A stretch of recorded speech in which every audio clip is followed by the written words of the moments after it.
ലഹരി ലഹരി ലഹരി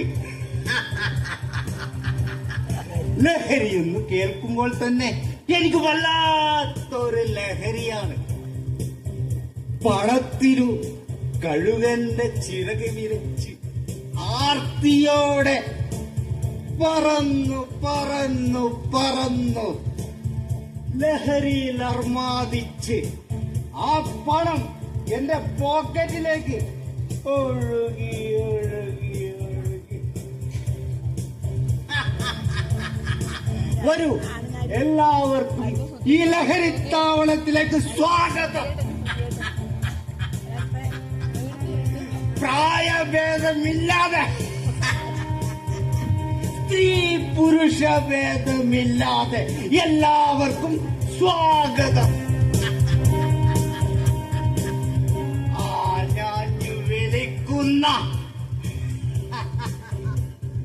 കഞ്ചാവ് മുതൽ ശിരകളെ ഭ്രമിപ്പിക്കുന്ന രാസലഹരി വരെ ഇവിടെ സുലഭമാണ്.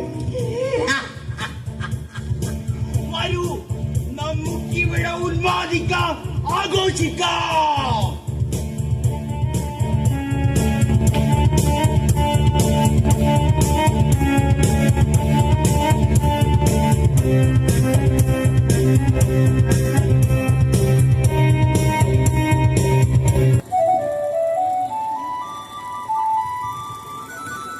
ബലരാമേട്ടാ,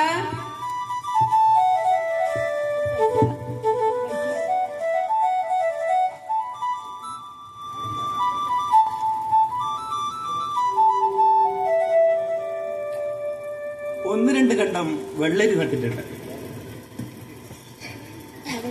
വെള്ളരി പൂത്ത് മുടിയിട്ട് നിൽക്കുന്നത് കാണേണ്ട ഒരു കാഴ്ച തന്നെയാണ്. ആ കാഴ്ച കണ്ടാൽ കണ്ണുവെക്കാത്തവരും ചിലപ്പോൾ കണ്ണുവെച്ചു. കണ്ണീര് തട്ടാതിരിക്കാനാ ഈ കോരം വെക്കുന്നത്. പണ്ട് മുതലേ ഉള്ള ഒരു ശീലമാണ്.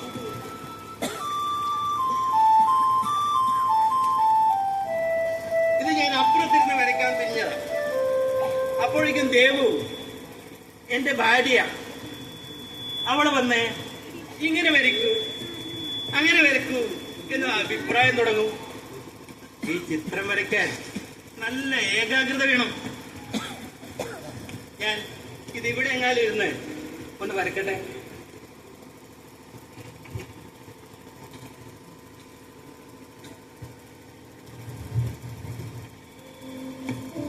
ബലരാമേട്ടാ, ഓ ദേവു, ഞാൻ ഇവിടെയുണ്ട്. നാട്ടുകാരെല്ലാരും എന്നെ രാമേട്ട രാമേട്ട എന്ന് വിളിക്കും. എന്നാൽ എന്റെ ദേവുവിന്റെ ബലരാമേട്ട എന്നുള്ള നീട്ടി വിളിയുണ്ടല്ലോ, അത് കേൾക്കാൻ തന്നെ നല്ല സുഖ.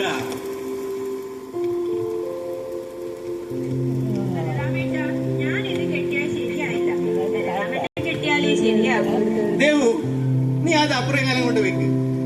ഞാനിതൊന്ന് വരച്ച് പൂർത്തീകരിക്കട്ടെ. ഇന്നെന്നെ കണ്ടത്തിൽ വെക്കാനുള്ളതാ. എന്തിനായിട്ടാ ഇങ്ങനെ കഷ്ടപ്പെടുന്നത്? നിങ്ങൾക്ക് പോയിട്ട് കണ്ടത്തിന്റെ നടുവിൽ ഇങ്ങനെ അങ്ങ് നിന്നാ പോരെ? ഇങ്ങനെ. അത് ശരി. എന്നാൽ ഒരു കാര്യം ചെയ്യാം, ഇതിങ്ങനെ തലയിൽ വെച്ചിട്ട് നീ വെറുതെ നിന്നാൽ മതി. ഇതാ ഇങ്ങനെ ഇങ്ങനെ ഇങ്ങനെ ഇങ്ങനെ.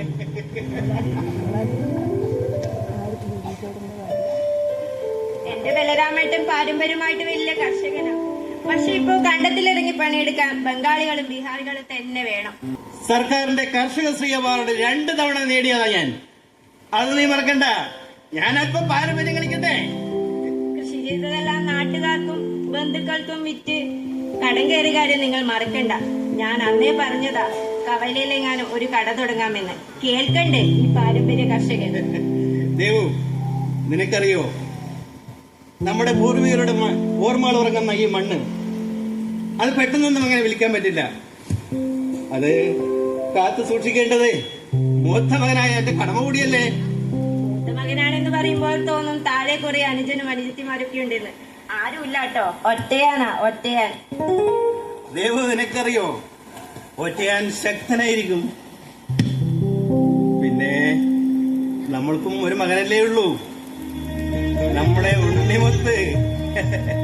അവന് വേണ്ടിയല്ലടി നമ്മളീ കഷ്ടപ്പെടുന്നത്. അവൻ എത്ര വളർന്നാലും നമ്മൾക്ക് അവനെ ഉണ്ണി തന്നെയല്ലേ, നമ്മുടെ പൊന്നാര ഉണ്ണിമുത്ത്.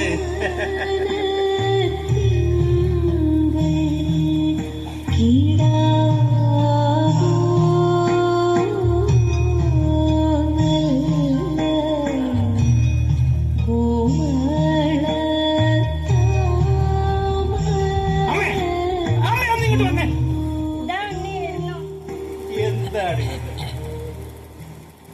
കളിക്കാൻ പോകാൻ ഇറങ്ങുമ്പോൾ എപ്പോഴും ഇവന് വേപ്രാണോ കാര്യം?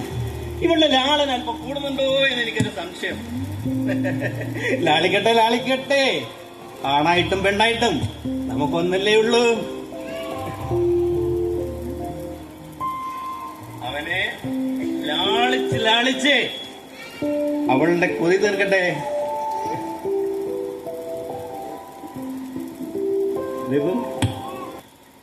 എന്ത് പറ്റി?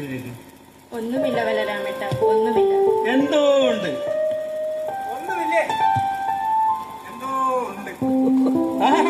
ഇതാര്? നമ്മുടെ നാരായണ മാഷോ? എന്താ മാഷ ഇതിലൊക്കെ? ഓർമ്മയുണ്ടോ നമ്മളെയൊക്കെ? ഓർമ്മയുണ്ടോ? അങ്ങനെ അങ്ങ് മറക്കാൻ പറ്റുമോ നമ്മുടെ നാടിന്റെ നട്ടലായ ഈ കർഷകനെ? ദേഹത്തെ കഴുക്കും വേർപ്പൊക്കെ വിട്ടു മാഷേ. അധ്വാനത്തിന്റെ വേർപ്പല്ലേടോ അധ്വാനി. കൈക്കരുത്തൊന്നും കുറഞ്ഞിട്ടില്ല മാഷേ.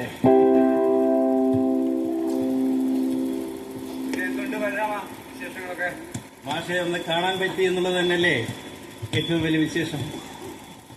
ദേവു, നിനക്ക് മാഷെ മനസ്സിലായോ? നമ്മളെ ഉണ്ണിയെ പഠിപ്പിച്ച മാഷല്ലേ? അതെ, എന്നെ പഠിപ്പിച്ച മാഷ തന്നെയാ. ഒരു മാഷേ, അകത്തേക്ക് ഇരിക്കാം. ദേവു, മാഷെ കുടിക്കാൻ എന്തെങ്കിലും? ഞാൻ നല്ല സംഭാരം ഉണ്ടാക്കി വെച്ചിട്ടുണ്ട്, ഇപ്പൊ കൊണ്ടുവരാം.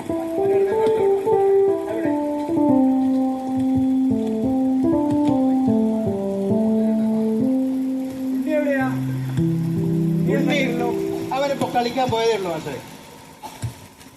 ഫുട്ബോളിനോടാ അവന് വല്ലാതൊരു കമ്പം.